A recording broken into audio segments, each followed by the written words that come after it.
Here are my 5 easiest ways that I get big scale oil paintings done, that I can get things done faster and more efficiently. For context, would be my second biggest oil painting that I've done, the most detailed and by far my most expensive painting that I've worked on for.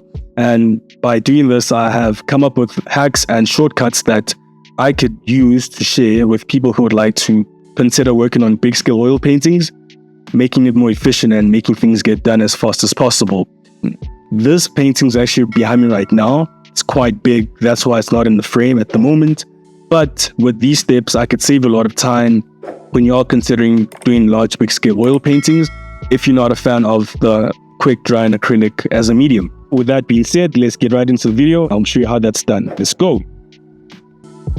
So like any project, you need to have a plan, and for this one, I had to make the initial sketch and put that out of the way. And this is a sketch of a mosque, so to speak, from a client that wanted it painted.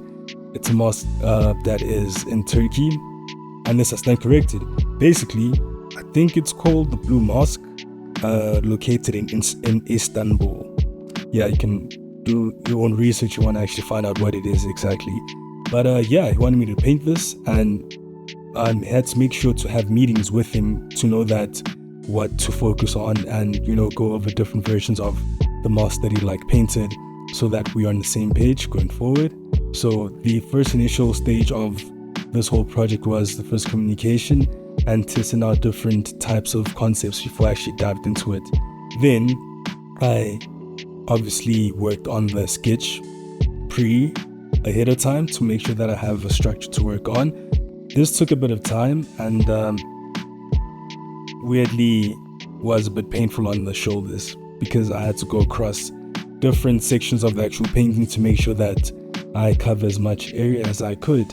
And mostly after the initial sketch is done, I then take a bit of burnt umber with a mix of turpentine or white spirit, something that could dry quick. You could also use acrylic paint as well, to just go over the line work as much as I can, but then being careful not to overdo it, and to try and capture areas that I know would be seen in the actual painting, to just have a good foundation.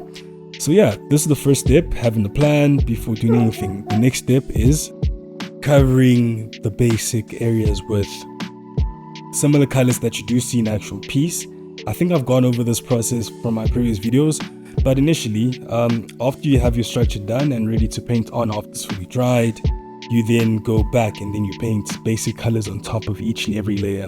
Now, me knowing that this is an actual building itself, there's a lot of intricate moving parts, so I obviously know that I'm not going to spend too much time on one area, because these things could get overwhelming very quick, and I tend not to focus on one area anyways, so this was actually good for me to actually move from one place to another. Yeah, and I tried to speed this up as much as I could. At a certain point, I couldn't necessarily pre-mix each color and show you what color went where. But then again, I know that it is part of the process, and this is not the full thing, obviously, because this is a process video. And sometimes I tried not to be long-winded about explaining stuff, because I get very excited when it actually comes to the painting, and I try to just dive in as much as I can, ignore the whole technical term or technical jargon that people use to explain stuff, and I just try and to carefully just add each basic color that looks similar to what I'm looking at in the reference, because what you got to realize is towards the end of the painting stage, you would come to a stage where you would add some transparent colors, such as techniques used like glazing, which I also explained in my other video, that could highlight depth in the actual piece, bringing things together and making it look a lot more realistic in a sense. So because this is still oil painting, some areas will take a longer time to dry, but then because I'm using thin layers to just cover each and every area of the actual painting, I know that it would not take as much time to dry, because I'm using a solvent as opposed to an oil based medium, which in this case is white spirits, that makes things dry a lot faster and speeds up the drying time. Or you can also use your own type of medium that you do get from art stores, in case you just want to speed up the whole drying process, so you can come back and work on the areas that are still somewhat wet. And yeah, sometimes I try not to, like I said before, to be long-winded about the explanations. And I think what I want to do is treat this as more of a vlog-ish type of, looking back experience, me looking back as an experience that I had painting this whole thing. I'm not gonna lie, each and every section took about a day or two to actually work on. So, I had to cut this video as short as I can just to get the message across. Because initially this was supposed to be like your how to, paint your big size murals and things like that. But, some certain areas you need to take your time so you don't necessarily rush over them. And for that reason, I actually wanted to go into murals, and murals specifically using spray cans, because I honestly think that those guys that work on like big ass murals in the buildings and stuff are actually quite dope, because they tend to not, I don't know if they use brushes or mixed media, but they tend to cover large areas relatively quicker than you would with the tiny brush. But that's just how the game goes. And at this point, you can see that I skipped ahead and showed you the areas that I just, skimmed through. So initially, the first painting concept, idea, and actual image was, a lot more colorful. I don't know if it was sunny, but it had a bit of like pinkish, purple hues because of the sunset that was on the actual sky. And, this basically is the same concept of covering the same areas as basic as you can, making sure that you cover as much as you can, but at the same time not doing it in a lazy way that would come back to bite you. Because there have been experiences where I would like try and rush the process of painting everything in and then come back to refine it later, to a point where it actually gives me extra work when you don't do things the right way, because the basis of the whole point of painting the basic layers to a similar color that you look at is to form a base that you can actually build on. So I would advise that you do not rush over this. And obviously people's speeds is different from one another, and you know how fast you are in your painting process, your creative process, so you don't have to take the advice as word, or I don't know what these people say these days or whatever. But yeah, man, like, do what works for you, but obviously the basic premise still stands. And yeah, so I'm just going over each area as I can. There's a lot of detail in this painting, and it's quite insane if you had to focus on one thing at a time. But when you just take it slowly and you come back to it, you don't realize that, oh snap, actually I'm way faster than what I thought would have happened, because I took it a step at a time. Now, in some areas, I do try and focus on what's most important. For example, I'm looking at the building, which is like on the foreground. That's the thing that people will look at first before going to the background. So I decided to paint more of the building layers in. And because of so much detail, I'm still keeping the same process of layering gradually, by just not necessarily doing too much, but just painting the dark areas in to separate the light areas so that I can come back and work on it again. So yeah, so one thing that was going through my mind throughout this whole process was understanding that, this is actually my second biggest oil painting that I've worked on. And me knowing that, I know that, it's quite exciting, but also very intimidating, I'm not gonna lie, because there's so much detail that is going on. And understanding that if there was a point in which I had made a mistake, especially when it came to the proportion, it would be a nightmare to actually go back and fix, and that I did not want to do. So, that in mind, that's why I always say that as long as you have a more or less solid sketch of what you're working on, and the most important part, in my case, I'm looking at buildings, I'm looking at pillars, and I'm looking at, the birds is one thing. I think the birds are the easiest to, look at. But yeah, when you're looking at so much, it's just important to just get a general idea of what the shape is, because you can't necessarily like sketch each and every detail onto the actual canvas, because that's going to take forever. And that's going to double the time, because you're going to cover the sketch with paint anyways. And so yeah, just got to get the general idea out of the way. So, carrying on with the painting, I just kept thinking, how this is so time intensive. think it took me about 2 weeks to just get this first layer covered and to a point in which I could, actually see things happening. So I kept giving feedback in terms of my progress with the work, just to put the clients at ease, to let them know that, okay, it's been worked on and, certain areas are going to be refined later. So yeah, I took it gradually and just keeping things flowy, quite easy as they went along, and progressively moving on to the next step as much as I could. I don't know if you noticed, but then I'm wearing like full black, so I guess that makes it easier to just come back and film in the same thing, because one thing that really irritates me, especially when it comes to like creating, content and long form videos, is getting the camera equipment into place and frame and going back and forth to see that if I'm in the right frame while still trying to focus to, paint and things like that. So especially when you're painting such pieces, you do realize how much time it takes. And one thing at the back of my mind was always thinking, okay, would someone really watch long form videos to a point where they would not get bored? Because real life painting is not as quick as people would make it seem, especially on, things like Instagram or X or whatever, when you post like a fast timeline video that makes things look so easy, then as opposed to you being there in person, seeing them go through the whole process like slowly and gradually. So I had to be strategic to see which parts I want to include and which parts I don't want to include. We finally at the stage where we could refine certain areas. I'm still not, fully at the point where I could call it done, but the structure is there and things are in place. And this is what is called the refinement stage, where you want to like zone in on certain areas and just like paint, certain details to just bring the full context of what is going on in certain areas. And as I'm just going slowly, carefully over areas that I just need out of the way, straightening certain pillars, adding a bit more detail.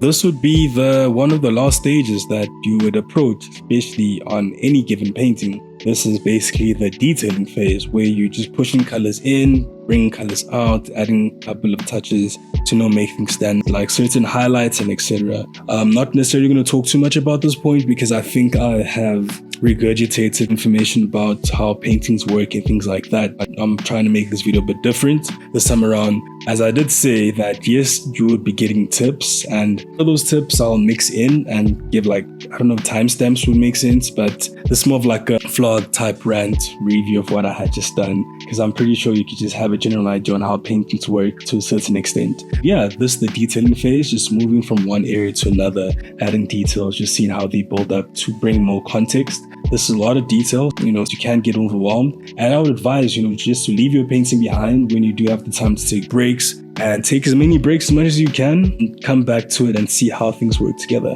I would admit that landscapes and environments are not my favorite subject to paint. This was very challenging going in, but then again, I saw it as, I guess, a way to grow. With different subjects, I always feel like if you can paint one thing, you can paint anything. Just when you're not used to painting certain subjects, you obviously tend to struggle because that's not your, area of expertise. But me going on my rant right now, since you got the general idea of, detailing and getting things to a certain degree, I realized that, I'm trying to create content and thinking, okay, how can I come in different, things like that, when I know that certain information has been done before and has been stated and said time and time again.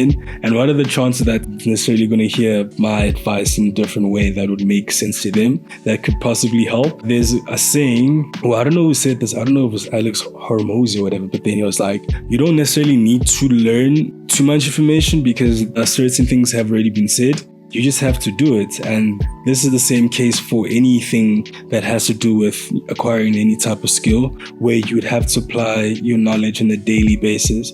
And the best way to actually learn is to actually do that has high stakes, where people are counting on you to make it work, that you actually find to the problem, because at the end of the day, yes, art is its own form of appreciation and things like that. It can be fall into whimsical, subjective niche thing to appreciate, but at the end of the day, it is a form of commerce, and you are getting paid for problems in a creative way. That's how I look at it. This painting specifically gave me a bit of a challenge, because not only when I take pictures to go and send towards the client itself, I realized that the white balance on iPhone cameras or cameras in general tend to change and shift. Certain nuances and certain colors would not show up as you would expect them to show up, and that is quite challenging because now when the client does see the actual product or the actual picture itself, they do not necessarily like the outcome because it tends to,